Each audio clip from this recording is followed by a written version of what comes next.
नमस्ते दोस्तों। अगर आप सिर्फ एक ही दिन में हैदराबाद की असली खूबसूरती देखना चाहते हैं तो आज मैं आपको ले चलूँगा शहर की 3 ऐसी जगहों पर जहां आपको सुकून, हरियाली और दुनिया का दूसरा सबसे बड़ा बैठा हुआ स्टैचू देखने को मिलेगा। हाय, मेरा नाम है भास्कर और सुबह के 10 बज रहे हैं और मैं पहुंच चुका हूं हैदराबाद की जान यानी हुसैन सागर लेक पर। 1562 में बनी ये दिल की आकार की झील हैदराबाद और सिकंदराबाद को जोड़ती है। यहाँ का मुख्य आकर्षण बीचों बीच खड़ी 350 टन की बुद्ध प्रतिमा है। यहाँ आपको दो तरह की बोट मिल जाएंगी, एक नॉर्मल बोट जो आपको स्टैचू के पास लेकर जाएगी और दूसरी है स्पीड बोट जो आपको दरिया की सैर कराएगी।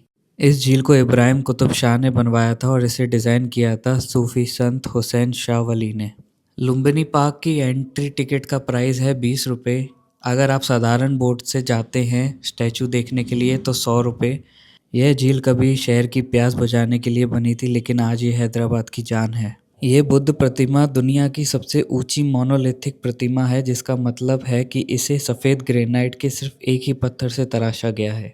कहते हैं 1990 में इसे ले जाते समय एक हादसा हुआ और ये मूर्ति झील में डूब गई। 2 साल तक यह पानी के अंदर रही, जिसके बाद इसे बाहर निकाला गया। आज यह 58 फीट ऊंची मूर्ति रॉक ऑफ जिब्राल्टर पर गर्व से खड़ी है। लुम्बिनी पार्क की एंट्री टिकट का प्राइस है 20 रुपये। अगर आप साधारण बोट से जाते हैं स्टैचू देखने के लिए तो 100 रुपये। हुसैन सागर के आसपास और भी चीज़ें देखने लायक हैं, जैसे तेलंगाना सचिवालय जो कि किसी महल से कम नहीं लगता, और उसी के ठीक पास है डॉक्टर भीमराव अंबेडकर की 125 फीट ऊंची प्रतिमा। थोड़ी सी दूर में तेलंगाना शहीद स्मारक भी है। हुसैन सागर से निकलते ही 10 मिनट की दूरी पे हमें पड़ता है एनटीआर गार्डन। एनटीआर गार्डन हैदराबाद के सबसे खूबसूरत और लोकप्रिय अर्बन पार्क में से एक है। लगभग 36 एकड़ में फैला ये गार्डन ना केवल हरियाली से भरा है, बल्कि यहाँ बच्चों और बड़े दोनों के लिए बहुत कुछ खास है।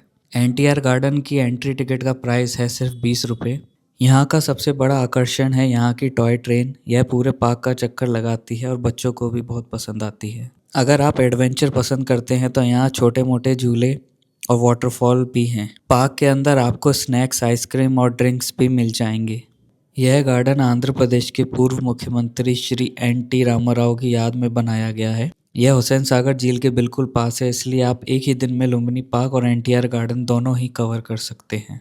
अगर आप शांति और मनोरंजन एक साथ चाहते हैं तो ये जगह आपके लिए एकदम परफेक्ट स्पॉट है। एनटीआर गार्डन देखने के बाद मैं पहुंचा स्टैचू ऑफ इक्वालिटी। हैदराबाद के बाहरी इलाके मुंशीताल में एक ऐसा स्थान बना है जो न केवल अपनी ऊंचाई बल्कि अपनी विचारधारा से भी दुनिया को हैरान कर रहा है। ये है स्टैचू ऑफ इक्वालिटी। 11वीं सदी के महान समाज सुधारक श्री रामानुजाचार्य की याद में बना यह मंदिर हमें सिखाता है कि जाति और धर्म से ऊपर उठकर इंसानियत ही सबसे बड़ी है। यह प्रतिमा 216 फीट ऊंची है और इसे 5 धातुओं के मिश्रण से बनाया गया है: सोना, चांदी, तांबा, पीतल और जस्ता। यह 54 फीट ऊंचे आधार भवन पर टिकी है, जिसे भद्र वेदी कहा जाता है। स्टैचू के नीचे जो भद्र वेदी है वह सिर्फ एक आधार नहीं है, इसके अंदर एक भव्य मंदिर है जहां रामानुजाचार्य की 120 किलो सोने से बनी एक छोटी मूर्ति भी है, जो उनके 120 साल के जीवन का प्रतीक है।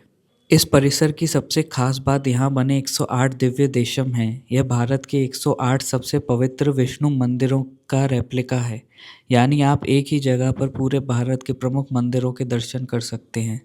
शाम ढलते ही यहाँ का नज़ारा बदल जाता है। यहाँ लेज़र और म्यूज़िकल फाउंटेन शो, जिसे सोना कहा जाता है, बेहद लुभावना है। इसमें रामानुज आचार्य के जीवन और संदेशों को रोशनी और संगीतों के जरिए दिखाया जाता है। स्टैचू ऑफ इक्वालिटी केवल एक पर्यटन स्थल नहीं बल्कि समानता का एक संदेश भी है। अगर आप हैदराबाद आ रहे हैं तो यहाँ ज़रूर आए।